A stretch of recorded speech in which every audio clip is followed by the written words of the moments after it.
Ini berdimensi vertikal horizontal iman berkat persekutuan dengan gereja sejak awal mulanya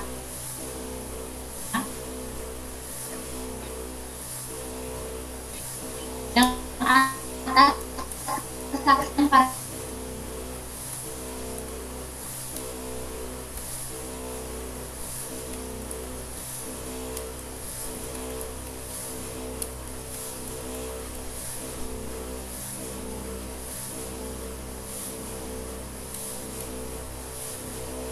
Sebentar Pak, sinyalnya jelek yang presentasi.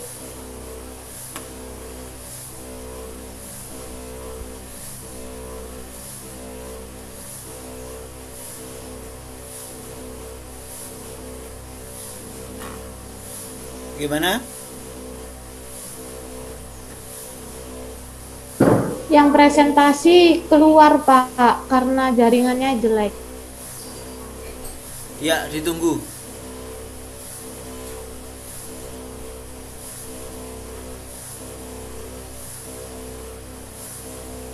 Baik, saya akan mengulang teologi berdimensi vertikal dan horizontal. Teologi harus berlangsung sebagai komunikasi iman berkat persekutuan dengan gereja sejak awal mulanya, yang atas kesaksian para rasul mendasarkan imannya pada wafat dan kebangkitan Kristus Tuhan. Dalam merefleksikan iman, coba ditangkap dengan sabda Tuhan sebagaimana diimankan oleh gereja purba dan semakin digali maknanya sepanjang sejarah gereja, serta terutama dengan mencoba mencari amanat sabda untuk zaman sekarang. Refleksi itu pun pula berkat komunikasi dengan warga serta jemaat lain dalam gereja semesta dewasa ini yang tersebar di mana-mana.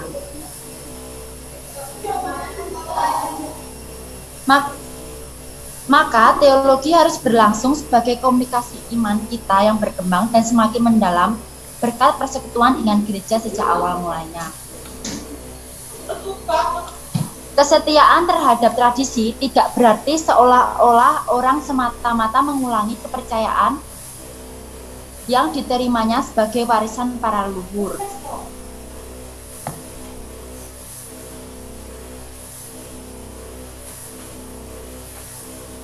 Selanjutnya, teologi berdimensi pastoral.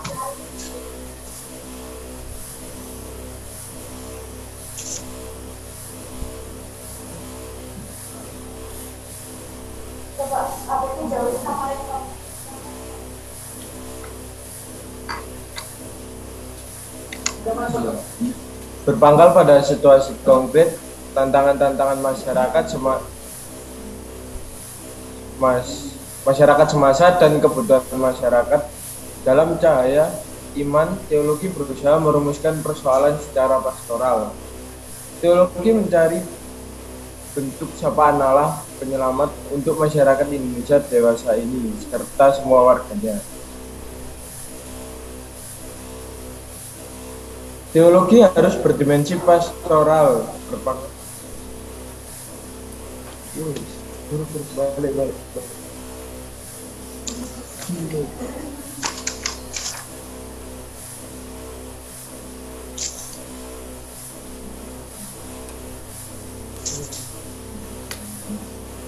Demi pembinaan penghayatan serta kesaksian iman gereja di tengah masyarakat kita yang sedang membangun.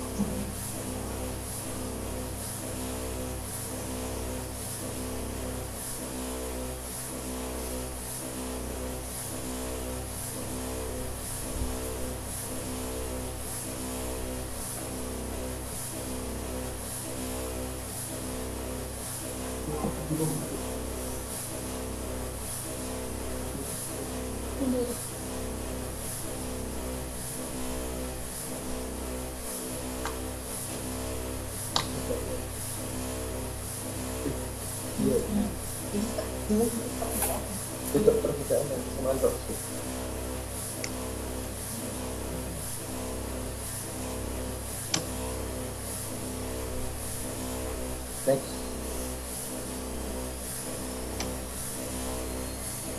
Lalu berikutnya adalah perbedaan dan persamaan teologi dan katekese. Dalam teologi, dalam iman berusaha menyelami misteri penyelamatan kita oleh Allah, berlangsung dalam komunio atau persekutuan iman dengan gereja sejak semula hingga sekarang, dengan gereja semesta dewasa ini.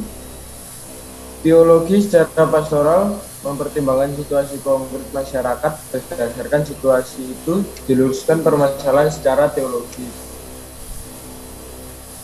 Kemudian teologi merefleksikan iman dalam kerangka pengalaman iman secara ilmiah dan rasional.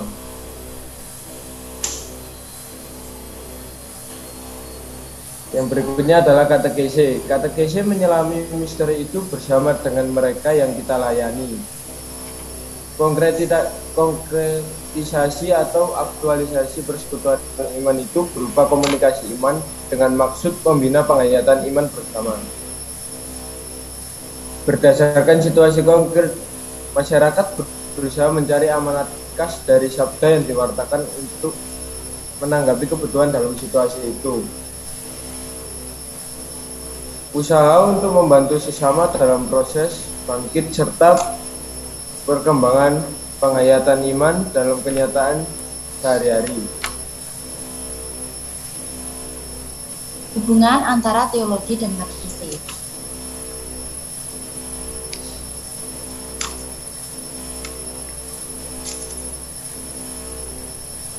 Katekese itu membutuhkan teologi, dan teologi juga membutuhkan katekese.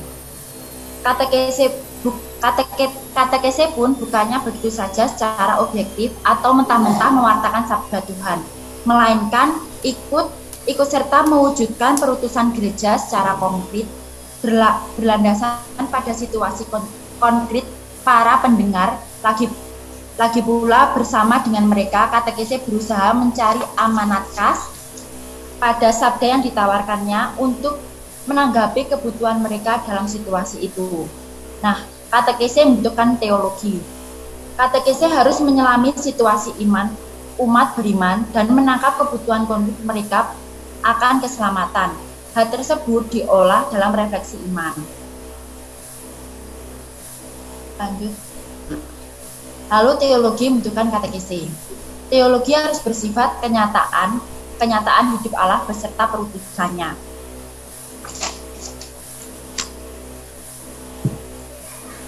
Di lain pihak, teologi sebagai permenungan sabda Allah yang mewahyukan diri dalam Kristus hanya berlangsung dalam dan demi persekutuan iman, yakni gereja.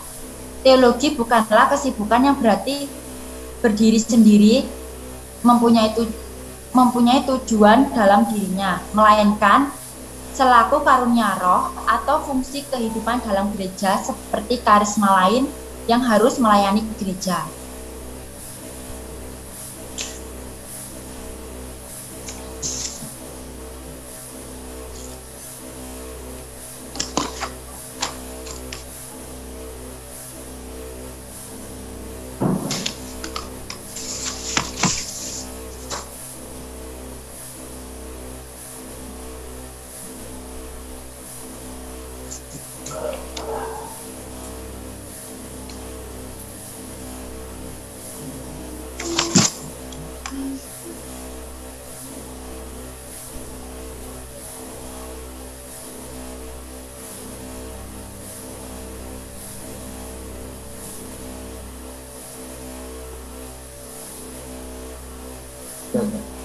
Abad pertengahan muncul istilah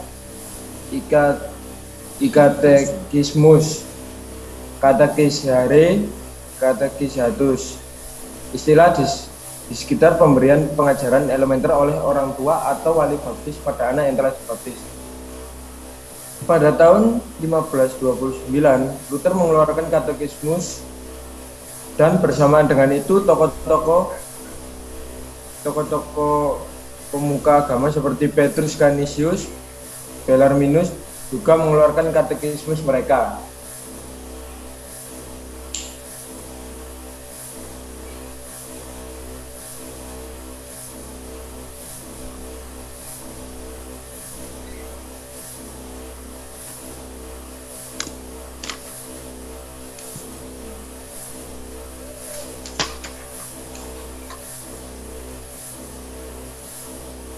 pemahaman katekese dewasa ini.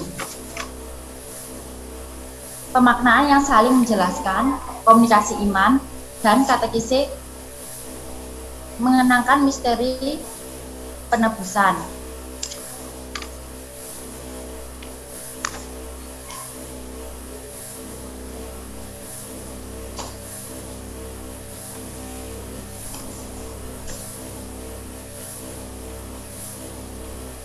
Yang berikutnya adalah bahaya imanentisme dan transendentisme. Imanentisme adalah bahaya yang dimana keaslian Injil dikeduakan demi alasan adaptasi. Yang berikutnya transendentisme, bahaya dimana melulu dimutlakan isi pewahyuan dengan tak mau tahu menahu tentang kondisi-kondisi nyata pewahyuan diri Allah dan jawaban iman manusia. Maka katekese menjadi gelanggang dialog keselamatan pertemuan antara Allah yang memprakasai dan tetap menyapa dengan pewahyukan diri dan manusia yang menjawab dengan menerimanya dan menyerahkan diri.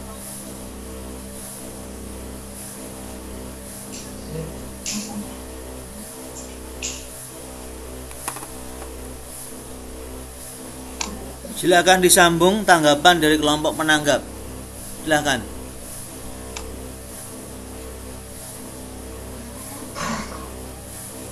Ini sebulan materi yang detail.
Kelompok 10 Pak yang menjadi penanggap.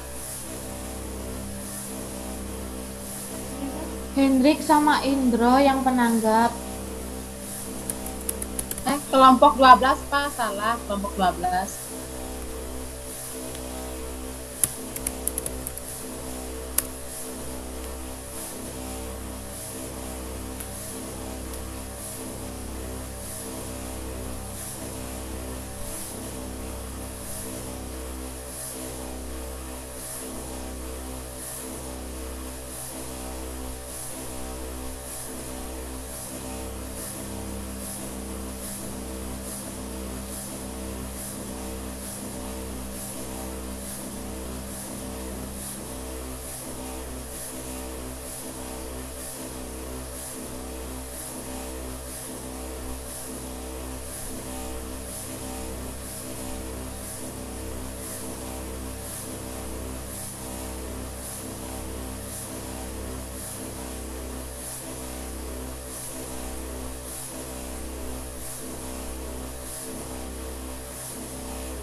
Hendrik dan Indro, silakan untuk menanggapi kelompok kami.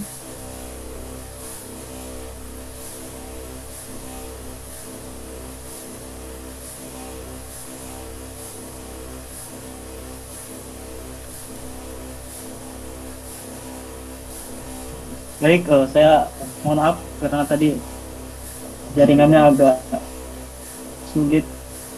Oke, pertanyaan saya yang pertama adalah bagaimana pertemuan antara teologi dan katekese itu terjadi? Titik pertemuannya itu bagaimana terjadi antara teologi dan katekese?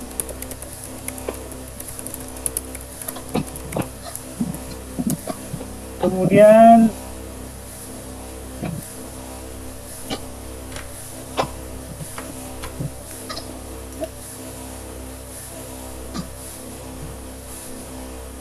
mungkin bisa ditambahkan oleh Hendrik.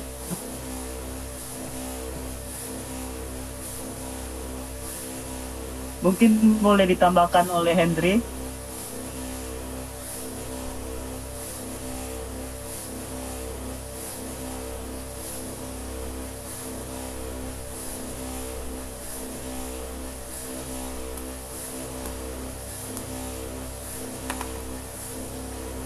Silakan Henry.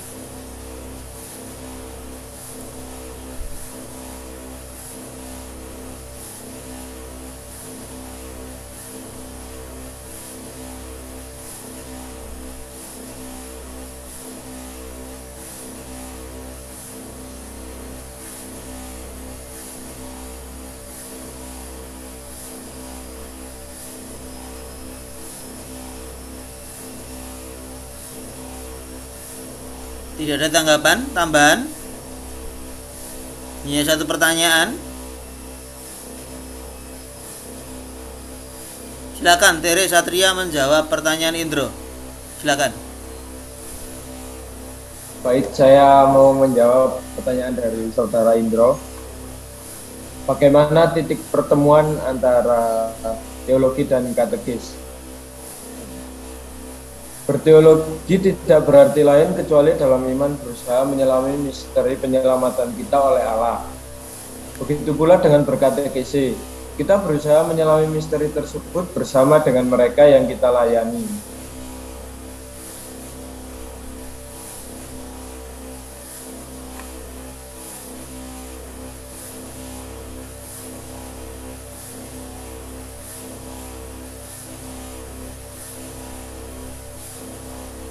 Di sini saya akan menambahkan, jadi menurut penganalogian saya, di sini teologi saya gambarkan sebagai rel kereta api dan katekese sebagai kereta apinya, di mana keduanya itu tidak bisa dipisahkan dan selalu berhubungan.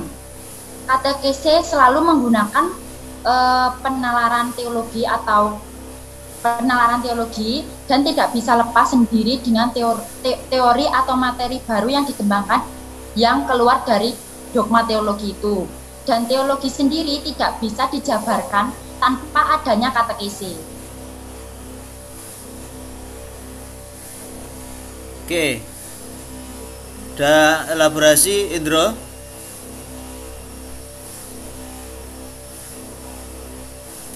Berarti pada dasarnya ketika kita berteologi tidak terlepas dengan katekese karena saling berkaitan.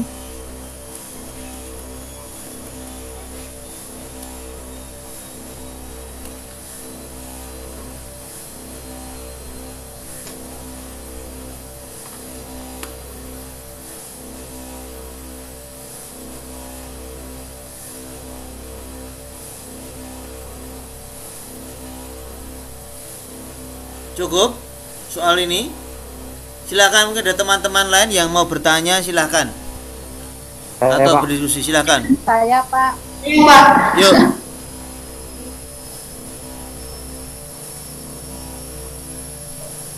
Saya Pak Hendrik.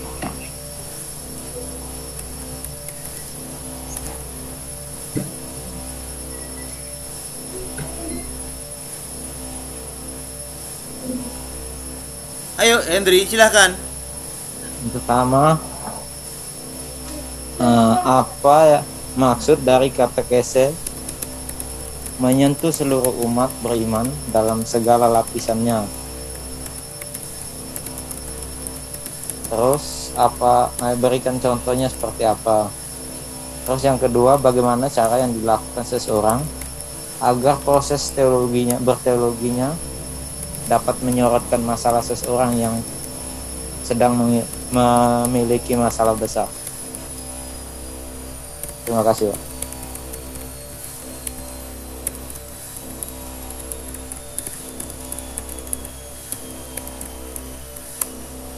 Ya, ada lagi, Suster. Suster, silahkan. Ya. Saya mau bertanya di bagian ini, bagi segenap masyarakat, yang judul bagi segenap masyarakat bagian itu, terus yang pernyataan ini, teologi bersifat kontekstual, artinya bertolak pada tanda-tanda zaman yang hendaknya kita selidiki dan kita tafsirkan dengan seksama dengan iman. Dalam hal ini saya ingin menanyakan tentang bagaimana kita harus menafsirkan tanda-tanda zaman, sedangkan kita sebagai generasi yang berbeda-beda memiliki pemikiran yang berbeda juga.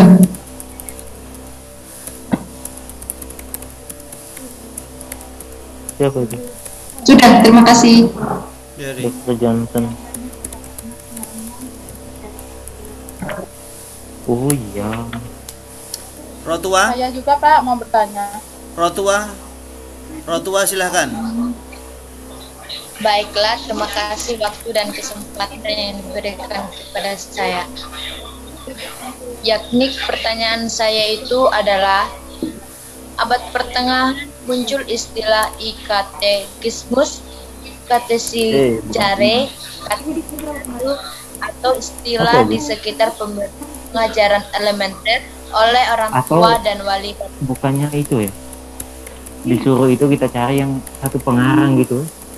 Beberapa buku. Untuk saudara Henry mohon di-unmute.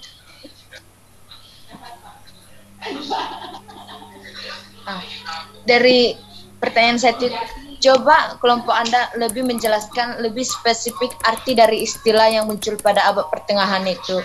Lalu pertanyaan yang kedua itu, pada tahun 1529 Luther mengeluarkan katekismus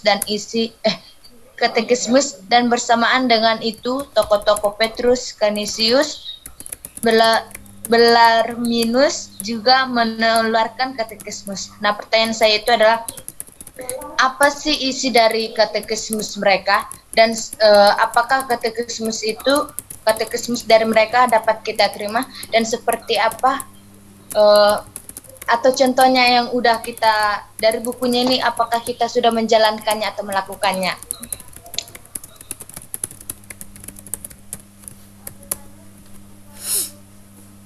Oke, terima kasih. Rotua Yulia Suti. Baik, saya akan bertanya. Tadi dikatakan bahwa teologi itu berkaitan dengan katekese. Tapi juga saya ada lihat bahwa teologi juga berdimensi dengan pastoral. Jadi bagaimana situasi konkretnya teologi itu berdimensi dengan pastoral, gitu Pak. Terima kasih. Situasi konkret bahwa teologi itu berdimensi dengan pastoral. Berdinamensi. Apa sih? Berdimensi. Ya, seperti berkaitan itu. Iya Pak, gitu.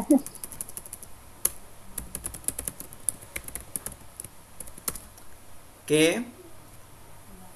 Ada lagi?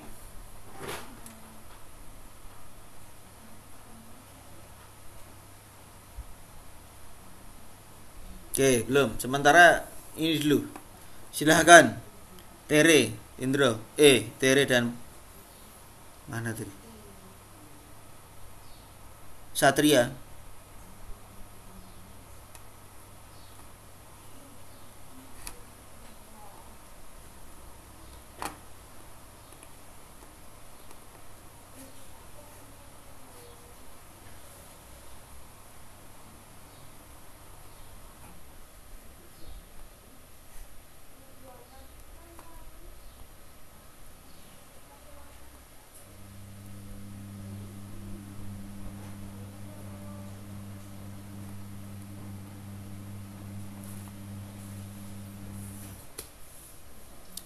Silakan, mana dulu yang mau dijawab?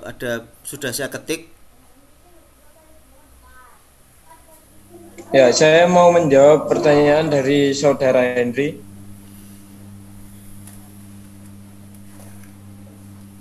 Katekesi menyangkut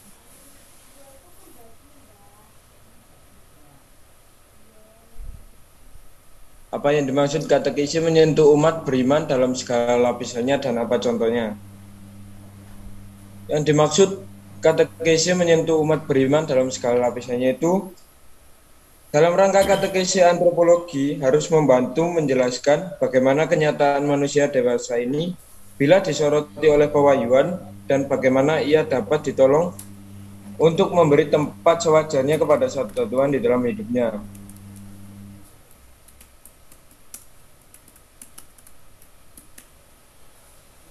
Contohnya, para misionaris di Indonesia sejak dahulu cukup banyak mempelajari peri kehidupan suku-suku tertentu, kebudayaan, serta kepercayaan-kepercayaan keagamaannya. apa yang harus di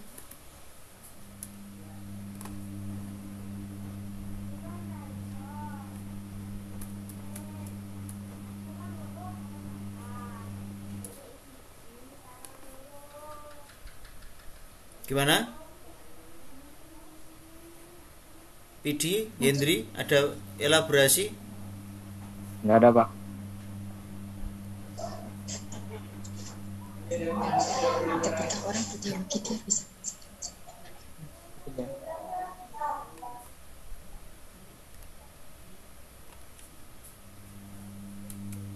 teologi bertolak dari tanda-tanda zaman bagaimana zaman-zaman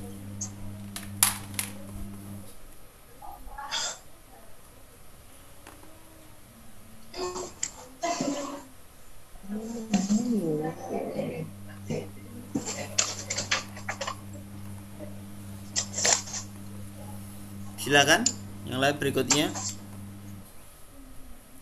bisa dijawab lagi yang lainnya kalau Hendri merasa sudah cukup. Tuh.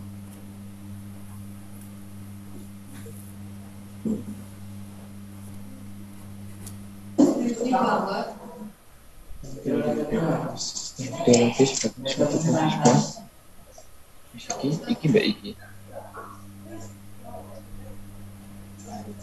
Suster ya. Baik, saya akan menjawab pertanyaan dari Suster. Teologi sebagai suatu karisma Roh Kudus harus kita abdikan pada gereja, sebagaimana halnya dengan karunia-karunia Roh lainnya, supaya gereja makin sempurna menunaikan perutusannya menjadi tanda keselamatan bagi segenap masyarakat di tengah pergolakan sekarang ini. Sebab bimbingan roh tidak hanya kita temukan dalam kitab suci, serta gereja sepanjang seluruh dan situasi konkret masyarakat sekitar kita yang menerima bimbingan roh Tuhan yang memenuhi semesta alam.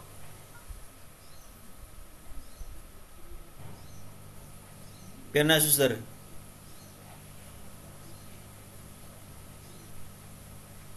apakah itu yang diharapkan atau bagaimana?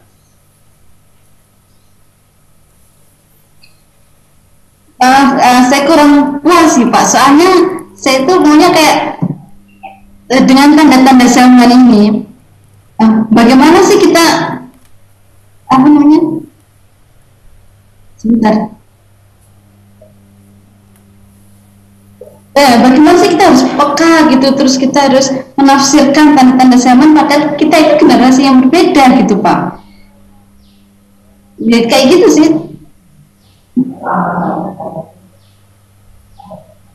Ya, jadi bagaimana kalau dikatakan teologi bertolak dari situasi zamannya, tapi bagaimana, apakah saya boleh menangkap tanda-tanda zaman sementara kita berasal dari generasi yang berbeda?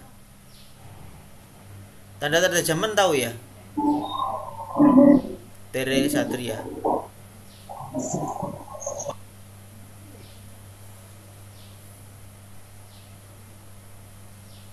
Apa itu tanda-tanda zaman?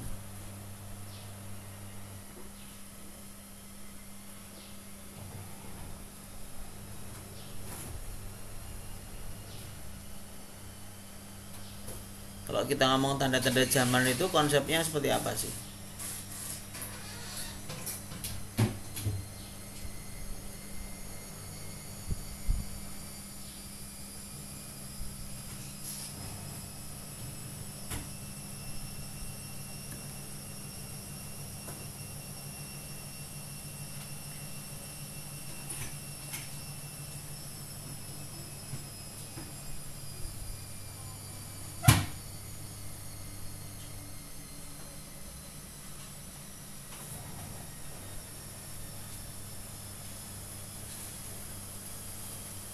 Tanda-tanda zaman tahu enggak?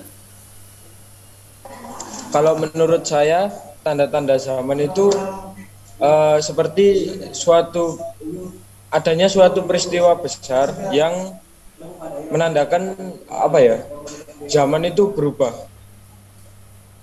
Ya, tanda-tanda zaman sebetulnya ya peristiwa sejarah dalam hidup manusia, begitu ya.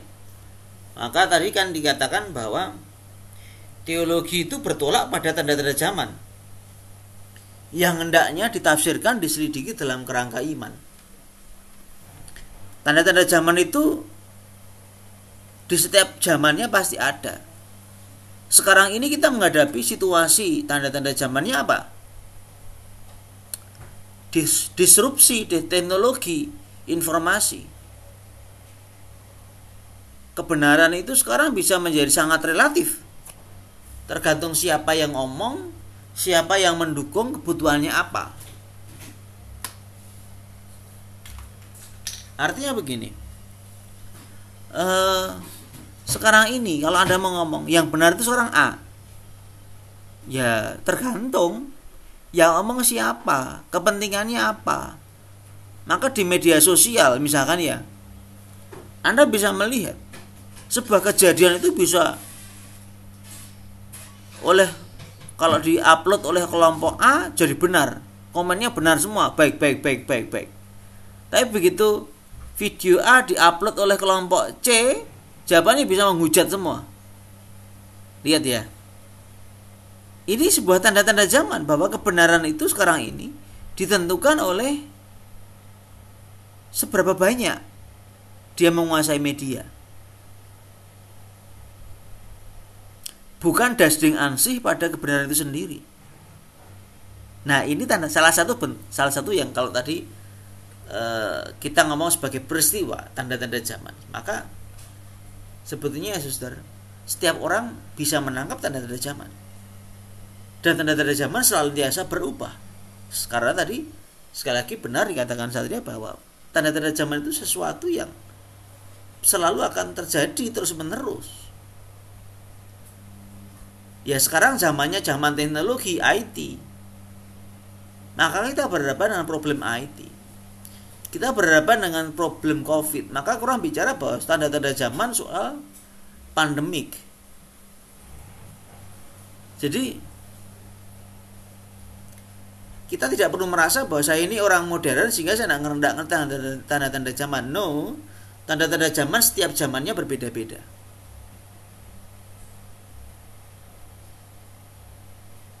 Kalau hari-hari ini kita mengalami situasi pandemi, kita berhadapan dengan tanda-tanda zaman bahwa orang mengalami kematian yang begitu gampang, begitu mudah. Artinya orang gampang sekali mati sekarang ini. Itu gara-gara tanda ada situasi pandemi. Kita juga berhadapan dengan media sosial di mana kebenaran sekarang orang bisa sangat relatif. Tergantung siapa yang ngomong, kepentingannya apa. Nah, ini tanda-tanda zaman. Jadi kalau berteologi pada zaman ini berarti harus memperhatikan juga situasi konkret kita.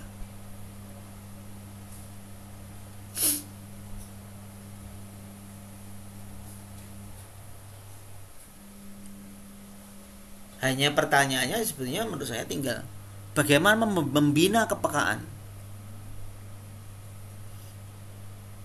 sehingga kita boleh memahami, merefleksi, peka dengan situasi zaman yang ada. Itu kalau dari saya. Silakan, yang lain mungkin ada yang mau menambahkan diskusi ini.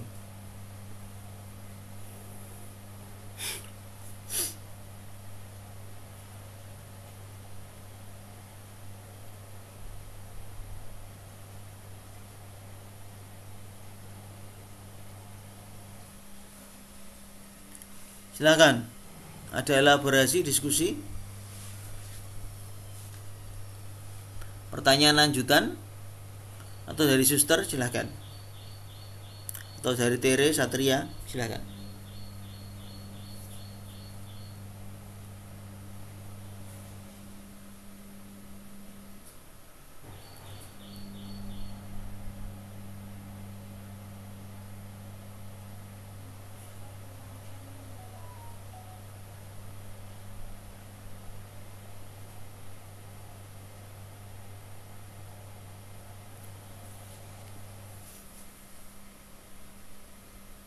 Gimana? Oke. Silakan Tere Satria bisa maju ke pertanyaan yang lainnya.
Silakan, mana dulu yang mau dijawab? Silakan berikutnya.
Ya, saya mau menjawab.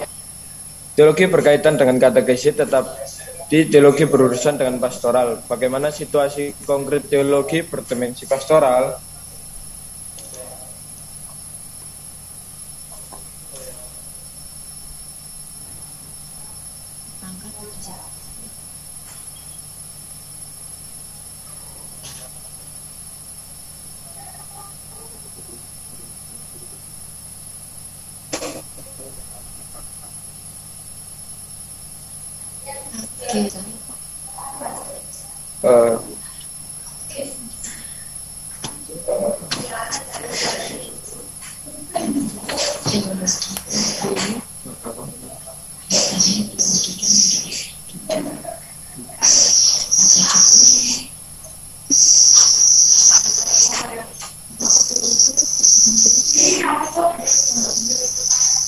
Teologi harus berdimensi pastoral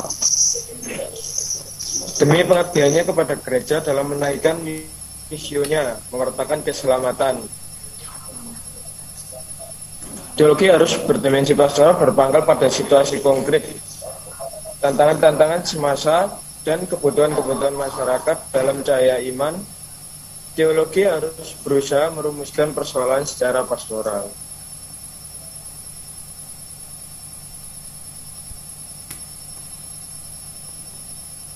Tere, Satria, pastoral itu apa sih sebetulnya?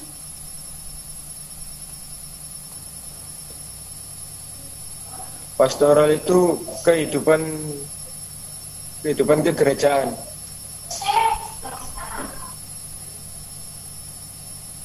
Pastor itu apa?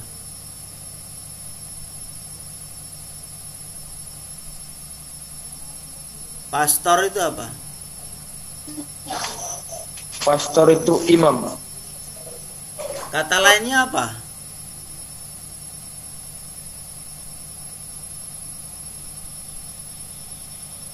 Gembala. Gembala. Ya. Pastor itu gembala. Kalau kita ngomong pastor bonus itu gembala yang baik. Bukan imam yang baik, tapi gembala yang baik. Maka kalau kita ngomong pastoral itu bicara soal apa? Penggembalaan, ya. Pastoral itu penggembalaan. Teologi itu harus berdimensi pastoral. Artinya teologi diarahkan pada apa? Pada penggembalaan. Artinya apa? Teologi itu harus konkret. Berpangkal dari situasi jemaat, situasi zaman, lalu berujung juga pada bagaimana menggembalakan umat beriman.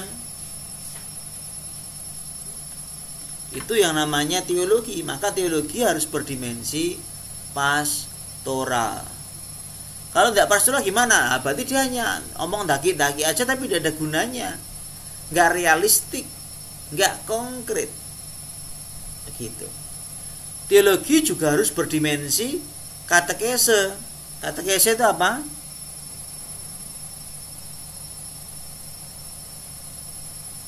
Katekese artinya apa?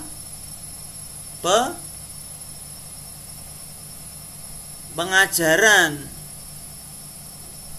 Artinya apa ya? Teologi itu harus berdimensi pengajaran, artinya harus bisa diajarkan. Teologi kalau hanya sekedar menjadi rumus-rumus iman tapi tidak pernah diajarkan, nggak akan mengubah orang juga, kan begitu. Katekese harus diwartakan, diajarkan. Maka harus berdimensi kerigma, pewartaan.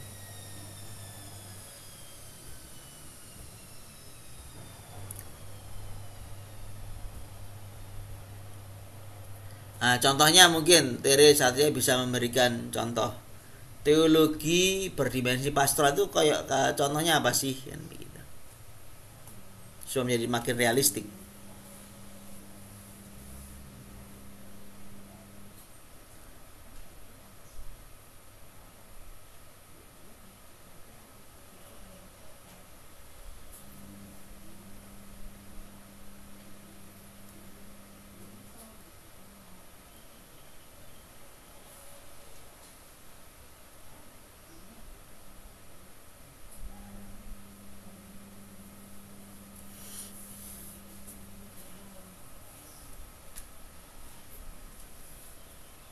Silakan.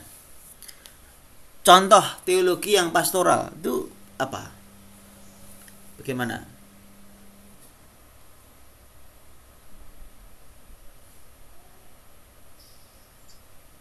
Baik, Mas. Mungkin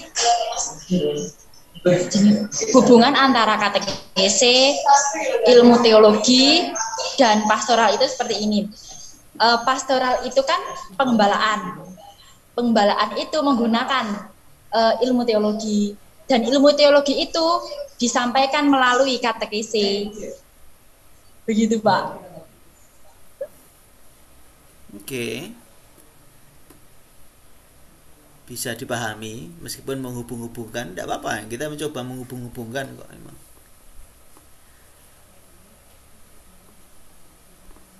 Contoh teologi berdimensi pastoral. Kalau kita omong situasi pandemi, kita mau berteologi macam apa pada masa pandemi? Ketika orang dengan gampang mengalami sakit, ketika orang dengan gampang bisa mengalami kematian, kita bisa omong begini: jagalah dirimu, karena dengan menjaga dirimu kau menjaga orang lain. Apa itu artinya? Jaga diri, pakai masker, pakai hand sanitizer, menjaga kesehatan. Karena dengan Anda menjaga kesehatan diri Anda sendiri, melindungi diri Anda sendiri, Anda melindungi orang lain. Nah, ini kita berteologi bahwa kalau saya menjaga diri saya sendiri, di situ saya menjaga orang lain. Maka sebagai orang beriman, menjaga diri sendiri itu juga tanggung jawab saya, sekaligus sebagai manusia ciptaan Allah untuk menjaga orang lain juga. Nah, ini berteologi, tapi juga pastoral. Lalu kita bisa gereja menganjurkan orang, kalau Anda orang beriman, ya hendaknya Anda pakai masker dengan baik, karena di situ Anda menjaga diri Anda, tapi sekaligus Anda menjaga orang lain. Anda tidak berkerumun dong kalau Anda ini orang beriman, harusnya. Nah, kan begitu. Nah, ini pastoral. Jadi teologi berdimensi pastoral. Begitu. Sederhananya begitu, kurang lebih begitu.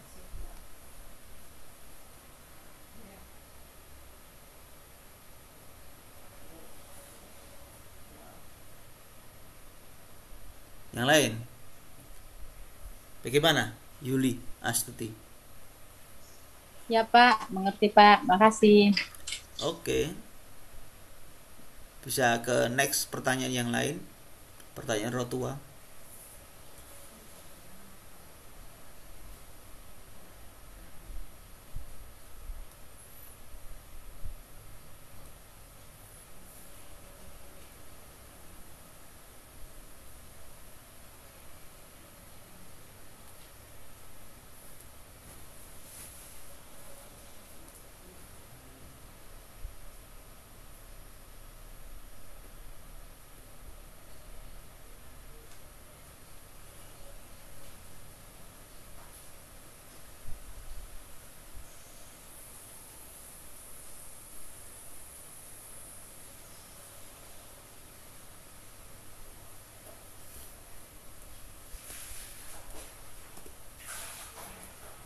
Silakan.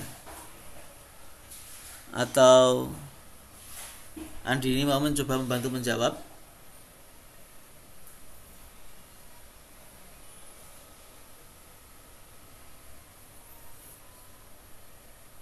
Atau yang lain? Dia mau mencoba membantu? Soal katekismus dari Luther, Petrus Bellarminus, Petrus Canisius.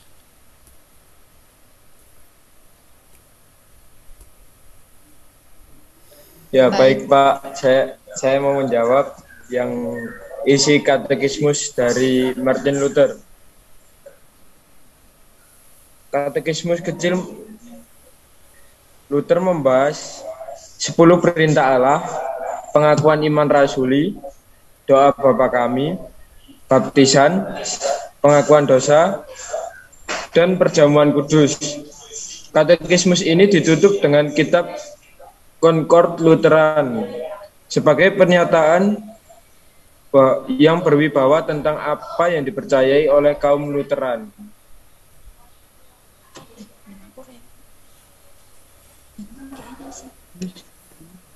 Anda pernah buat katekismus belum? Teman-teman, sudah pernah lihat katekismus belum? Ya, Pak. Yang lain?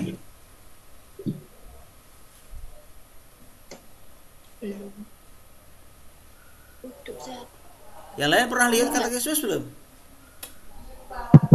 Belum, Pak. Saya belum, Pak. Belum. Aduh. Belum, Pak. Sebentar, saya carikan dulu contoh katekismus yang saya punya ya, supaya Anda ngerti apa itu katekismus.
Gusti.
Saya punya beberapa katekismus.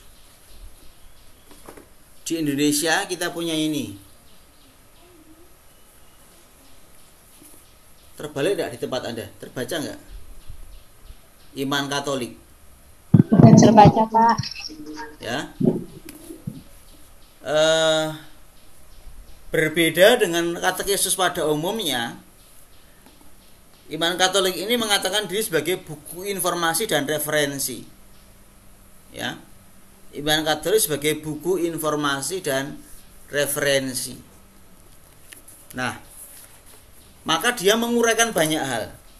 Ya, ada banyak item di sini. Bentar.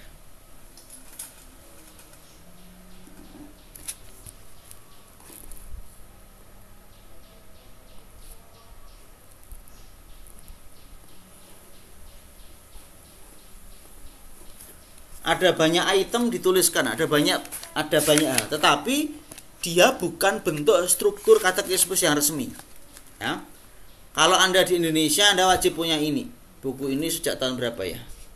Ya waktu saya SMP saya sudah baca buku ini meskipun tidak paham.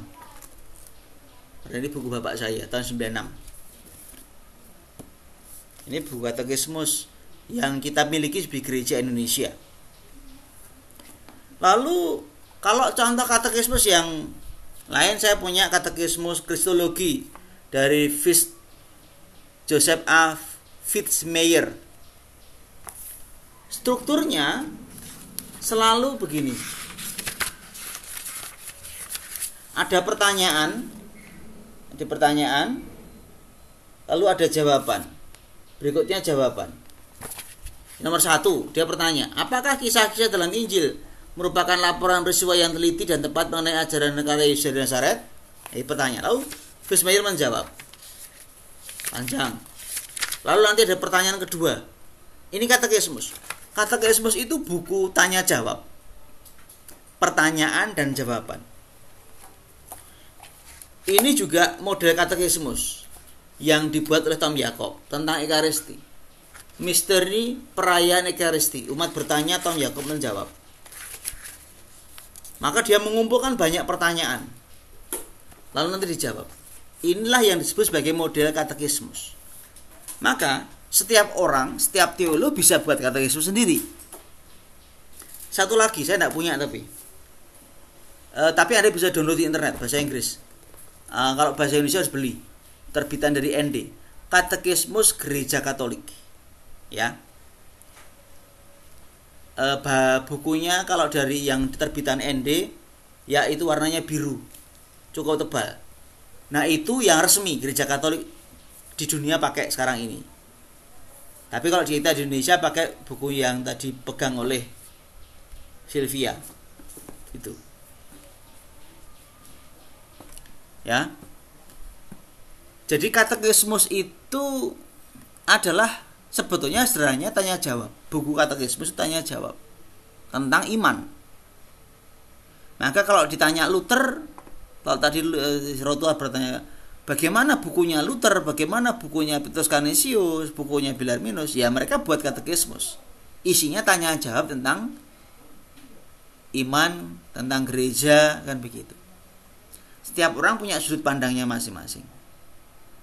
Luther dengan sudut pandangnya Protestan, Bellarminus, Petrus Canisius dan sudut pandangnya Katolik. Begitu. Jadi nanti Anda bisa menemukan misalkan katekismus gereja Katolik di Amerika. Misalkan ada, mungkin ada juga. Katekismus yang dirumuskan oleh para uskup di Amerika misalkan. Bisa juga.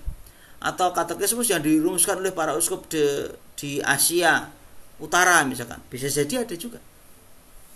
Tapi modelnya adalah selalu biasanya berisi dengan tanya jawab. Jadi katekese model katekismus itu biasanya adalah pertanyaannya apa, jawabannya apa, begitu. Nanti kalau Anda membaca di KGK, Katekismus Gereja Katolik yang edisi terjemahan dari Ratzinger itu, Anda juga akan menemukan pola-pola seperti itu. Jadi kalau ditanya nanti, katekese model katekismus seperti apa? Seperti apa? Berarti seperti tanya jawab. Umat bertanya, katekisnya menjawab. Begitu. Saya tentu belum pernah baca katekismusnya Luther, saya juga belum pernah baca katekismusnya Petrus Canisius atau Bellarminus. Yang saya baca hanya katekismus yang KGK itu, tapi dalam bahasa Inggris karena free, ada di internet gratis begitu. Sama yang iman Katolik. Itu katekismus untuk Indonesia. Begitu. Kalau membantu menjawab pertanyaan Rotua tadi. Mungkin ada yang lain bisa bertanya. Atau kalau belum pernah nanti coba ke perpustakaan, coba cari katekismus. Anda sebagai calon katekis harus punya nanti selain dokumen Konsili Vatikan kedua, satu Anda harus punya katekismus. Karena ini pegangannya para katekis. Memang. Kalau Anda tidak punya katekis ya katekismus kan bahaya juga nanti. Oke. Mungkin ada pertanyaan lagi lanjutannya, elaborasi silakan. Atau Tere tadi mungkin mau menambahkan?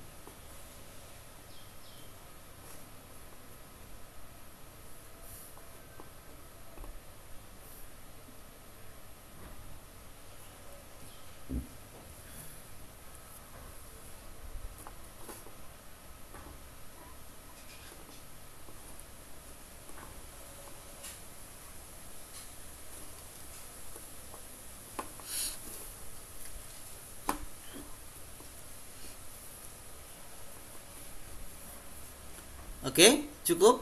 Pro tua bagaimana?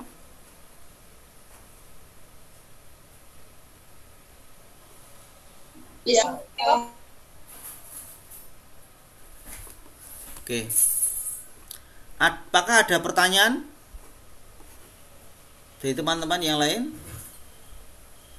Pak, masih ada pertanyaan gitu tentang istilah ikatekismus katesire.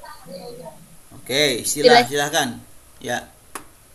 Ada istilah ikatekismus tadi, katekisire tadi. Apa itu? Katekisare.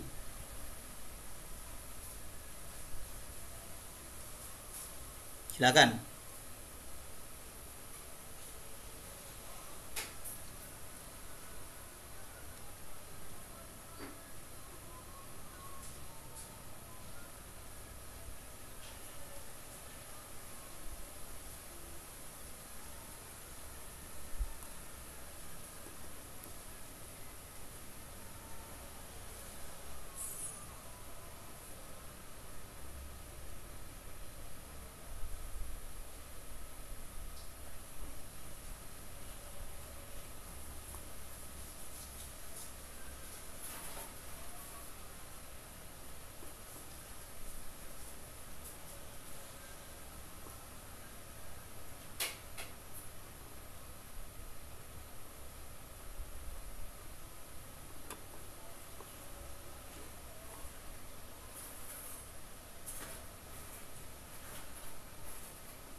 Silakan, Tere. Satria.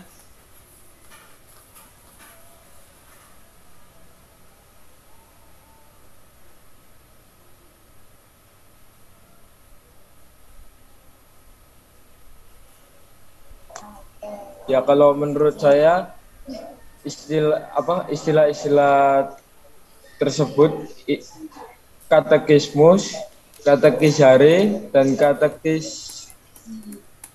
katekisatus itu memiliki makna yang sama, itu kayak katekese itu. Cuma itu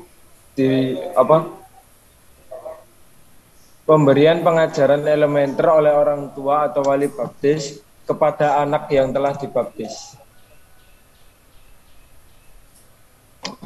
Untuk saudara Satria, apakah itu penjelasan dari itu istilah katekismus secara spesifik atau penggabungan arti?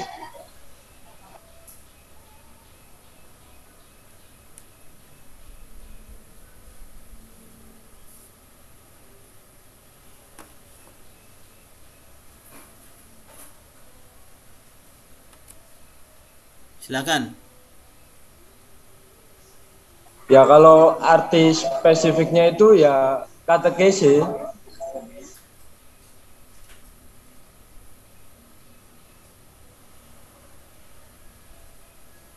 Maksudnya kan coba dijelaskan lebih spesifik, itu artinya kayak contohnya yang pertama itu katekismus, katekismus itu apa? Seperti apa sih pengertiannya yang lebih spesifik? Seperti itu pertanyaan saya.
Jadi ini bahasa Latin. Katekis, kata kerjanya katekizare. Ya, itu kata kerja. Katekisatus itu kata benda, tindakannya. Kalau katekismus dia kata benda, bahannya, bukunya, kan begitu. Jadi tapi pada dasarnya itu sama. Katekizare itu artinya menggemakan, mewartakan, begitu. Membuat jadi bergema.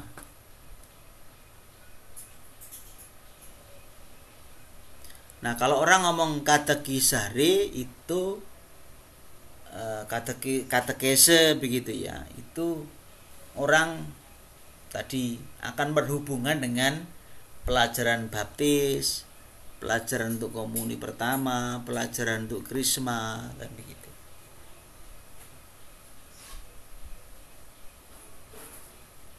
Jadi ini memang istilah teknis saja, tapi sebetulnya kalau bahasa Indonesia ya katekizare itu kata kerja, apa ya? Berkatekese, katekisatus itu katekesenya, tindakan berkatekese. Kalau katekismus ya bukunya tadi katekismus kan begitu.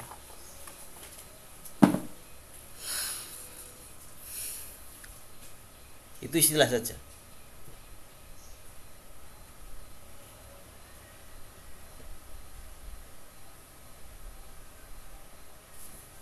Bukan penggabungan, tapi ya pemecahan kata-kata ya. Begitu surah tua.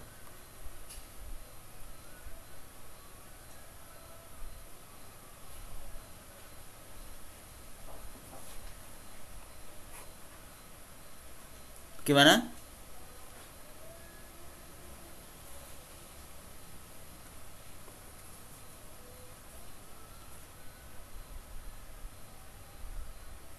Ada pertanyaan? Lanjutan?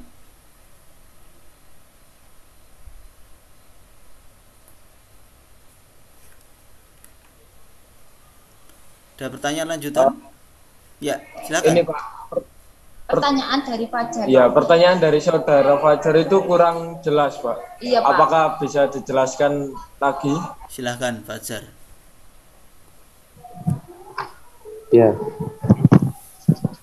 Jadi pertanyaan saya itu maksudnya itu seberapa jauh hasilnya dalam katekesi itu memanfaatkan teologi. Kan biasanya teologi itu diambil dari katekismus, dari dan lain sebagainya. Lalu kalau menurut Anda itu berapa jauh lagi dari hasilnya itu? Terima kasih. Jadi seberapa jauh katekese menggunakan teologi begitu ya? Iya.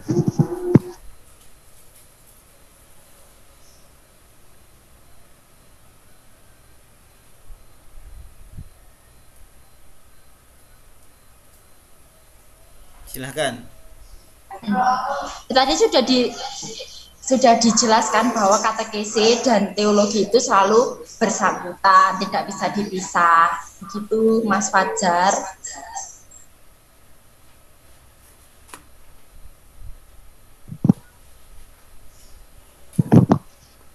Ya, saya bisa menerima. Terima kasih.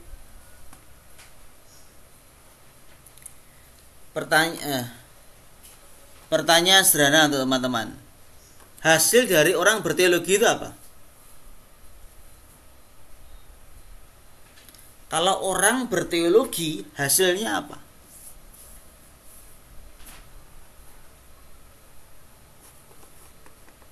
Pendewasaan iman. Pendewasaan iman, Pak.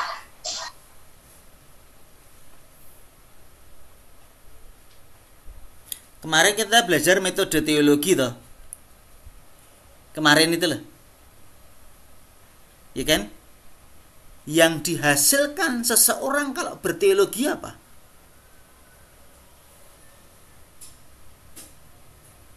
Minggu kemarin itu loh. Ada 3 langkah kan kemarin itu kan? Produknya itu apa sih sebetulnya kalau orang berteologi?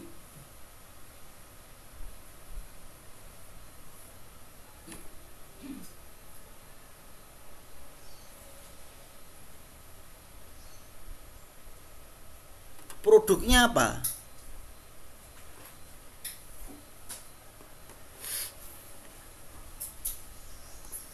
Pertanyaan dasar itu. Iya, itu langkahnya, suster. Tapi kalau kira-kira hasilnya apa sih kalau orang berteologi itu? Dia menghasilkan apa? Membuat apa? Merumuskan apa?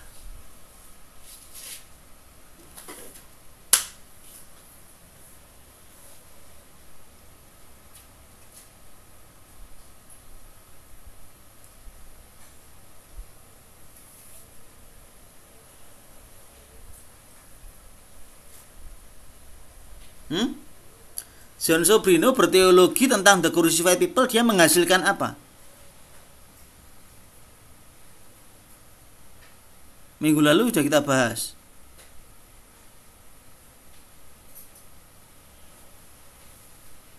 Apa? Orang berteologi menghasilkan apa? Katekismus. Katekismus, Pak. Bukan. Udah. Istirahat dulu, nanti kita koreksi.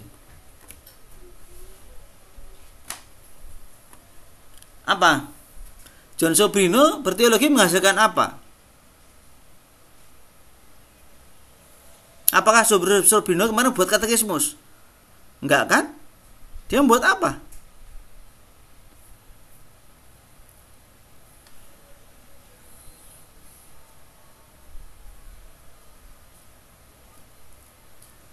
John Sobrino membuat apa?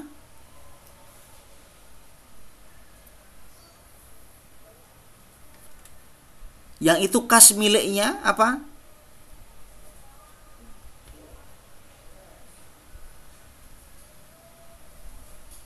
Kalau dalam langkah berteologi namanya jawaban otentik, ya kan? Jawabannya John Sobrino itu kan jawaban otentik, ya kan? Nah, itulah yang kalau disebut sebagai rumus iman. Rumus iman.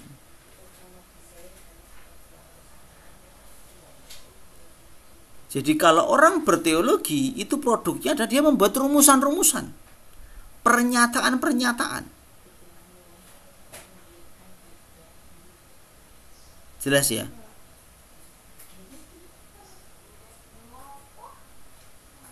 Kalau katekese produknya apa?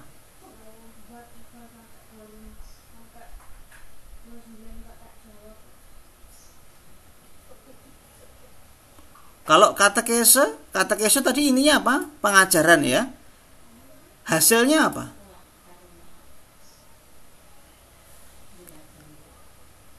Katekese hasilnya apa?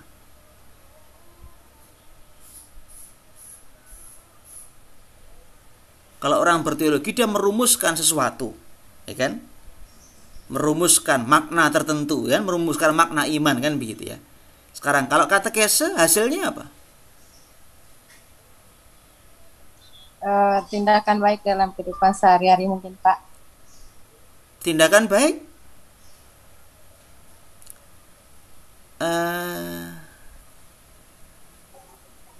Pengajaran, Pak. Iya, katekese itu pengajaran.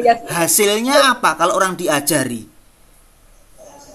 Ya, bertindak baik dalam kehidupan sehari-hari. Iya, itu konkretnya lebih agak konkret, tapi lebih kalau kita pakai bahasa yang lebih sedikit abstrak sedikit, hasil dari sebuah pendidikan itu apa? Hasil dari sebuah pengajaran iman itu apa?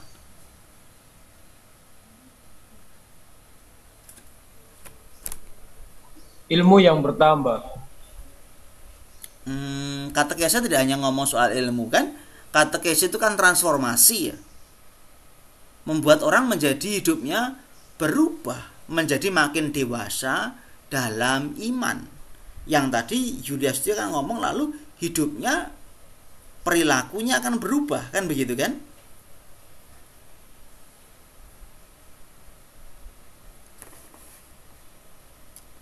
Oke. Jadi teologi itu produknya adalah makna iman, rumus-rumus iman, pemaknaan, Tapi katekese itu hasilnya perubahan hidup. Kalau Anda ngajar, itu tentu kita tidak ngomong soal kita belajar sains ya, tapi kita belajar tentang iman, maka orang diharapkan sampai pada transformasi, perubahan hidup, kedewasaan iman. Maka kalau ditanya, apakah katekese itu butuh teologi? Pasti. Karena kalau teologi tidak diberi katekese, lalu teologi itu hanya sekedar menjadi rumus, menjadi kalimat, tapi tidak operatif dalam hidup sehari-hari. Paham ya? John Sobrino itu membuat sebuah tulisan refleksi. Tetapi kalau refleksi itu hanya titik menjadi sebuah refleksi saja tanpa dikatekese, tanpa diajarkan supaya mengubah hidup orang, lalu tidak bermakna kan? Nggak ada artinya kan teologi itu. Maka teologi itu selalu harus berdimensi katekese. Artinya apa? Diajarkan. Kalau teologi nggak diajarkan, terus mau buat apa? Mau buat tumpuan buku di perpustakaan, kan begitu kan? Jadi teologi harus berdimensi kateketis, artinya diajarkan. Maka orang katekese sumbernya apa? Ya antara lain teologi. Selain kitab suci, tradisi, magisterium, jelas. Tapi juga dia pakai teologi. Anda ngajar mau tidak pakai teologi, kan repot. Bagaimana Anda mau ngomong tanpa bahwa Allah itu Allah yang maha baik, tapi Anda tidak pakai teologi? Kan begitu. Bagaimana Anda mau ngomong bahwa Allah itu Allah maha pengampun kalau Anda tidak pakai teologi? Tidak pakai refleksi teologi, ya kan? Jadi katekese inheren pasti butuh teologi. Buku-buku yang Anda pakai untuk mengajar itu buku-buku teologi pada akhirnya. Bahkan katekismus pun betul adalah karya teologi. Isinya adalah refleksi-refleksi teologis, kan begitu. Dan pada akhirnya harus berdimensi pastoral, menggembalakan. Iya. Karena kalau teologi tidak berdimensi pastoral, lalu buat apa gitu loh. Karena pada akhirnya kalau saya berteologi ya harus bisa dipakai untuk menggembalakan orang beriman. Jadi kalau Anda ini nanti jadi katekis, tugas Anda adalah membuat kekayaan iman, kekayaan refleksi iman ini sampai pada hidup orang, sehingga hidup orang berubah. Jelas ya? Itu tugas Anda. Dan Anda harus pakai hasil dari refleksi teologi. Kalau para teolog itu bertugas untuk merefleksikan hidup dan iman, dan akhirnya dia merumuskan rumus-rumus iman tertentu yang diharapkan itu nanti sambung dengan kehidupan umat beriman.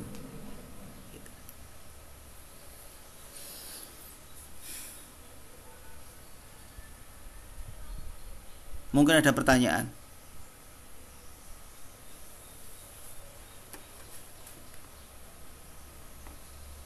Kalau ada pertanyaan silakan. Nah, maka saya katakan begini. Kalau Anda ini nanti jadi katekis, jadi pengajar, Anda harus jadi katekis yang pinter. Maksudnya gimana? Maksudnya gini. Tanpa katekese yang baik, tanpa pengajar yang baik, Anda akan bisa membahayakan hidup orang beriman. Karena Anda bisa buat pernyataan-pernyataan, pengajaran-pengajaran yang mungkin malah memberatkan orang hidup, orang beriman. Yang pernah saya katakan mungkin di kelas ini atau di kelas lain saya lupa. Ada seorang pengajar agama di sebuah stasi mengatakan, kalau you terima komuni harus pakai tangan kanan. Jangan pakai tangan kiri. Karena tangan kiri itu untuk cebok, untuk belakang. Ini teologi macam apa gitu loh. Teologi tangan kanan, teologi tangan kiri itu macam apa ini? Terima komunitas pakai tangan kiri tangan kanan. Ini teologi loh. Kalau dia ngajar seperti itu, dia berteologi loh. Orang akhirnya ketakutan. Kalau terima komunitas harus pakai tangan kanan atau tangan kiri. Lah kalau orang kidal bagaimana? Orang Eropa, orang Amerika nggak pakai tangan kiri tangan kanan. Bagi mereka salaman tangan kiri juga baik-baik saja.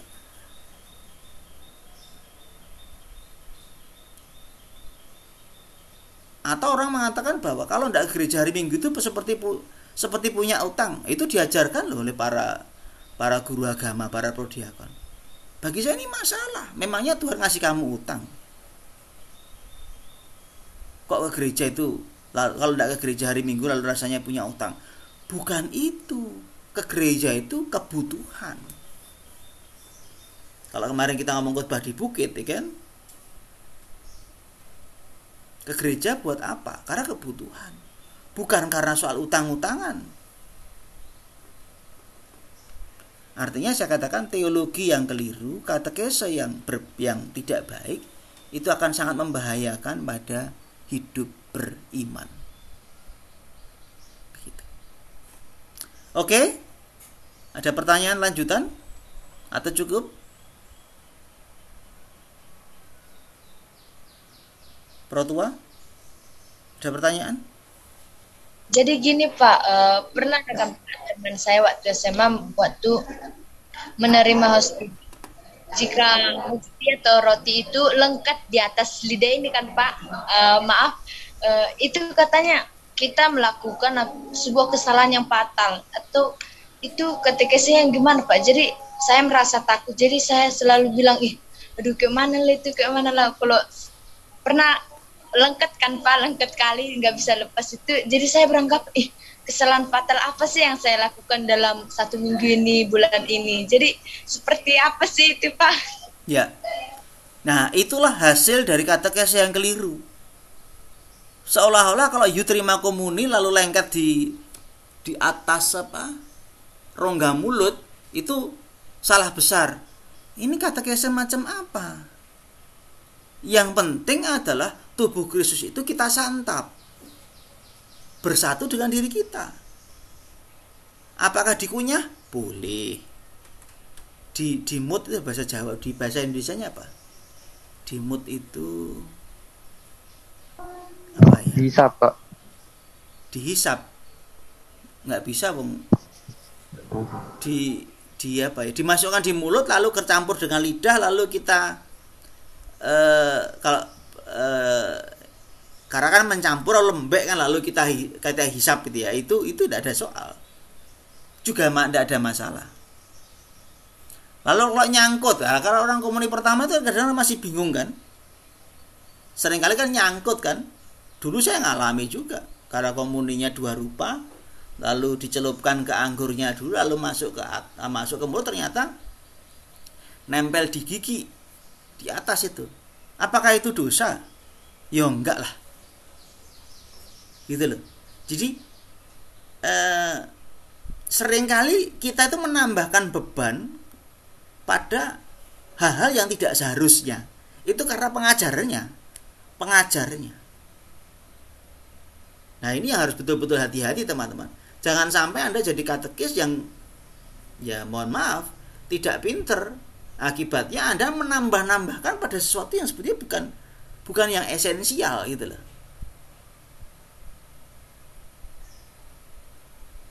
Termasuk tadi menambahkan ketakutan pada umat beriman, sehingga kalau sampai tubuh Kristus itu nyantel di rongga mulut bagian atas, maka itu kesalahan besar.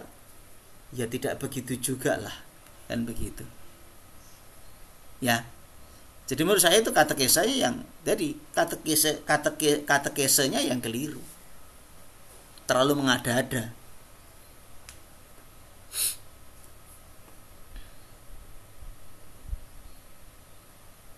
Oke? Cukup teman-teman? Jangan lupa buku teologinya sudah ada mulai yang tanya ke saya. Silahkan. Tapi sampai hari ini saya masih belum jawab yang tadi malam WA ke saya. Tapi nanti setelah ini akan saya jawab. untuk pengantar teologi tidak ada UTS besok, tapi saya harap Anda mulai membaca buku teologi, lalu membuat resume secara sederhana, ya sebutkan aja 3 langkah dalam buku-buku itu. Oke, begitu. Terima kasih. Semoga cukup. Kita ketemu lagi 2 minggu lagi. Minggu depan ujiannya moral dasar saja. Baik, terima kasih Pak. Terima kasih Pak.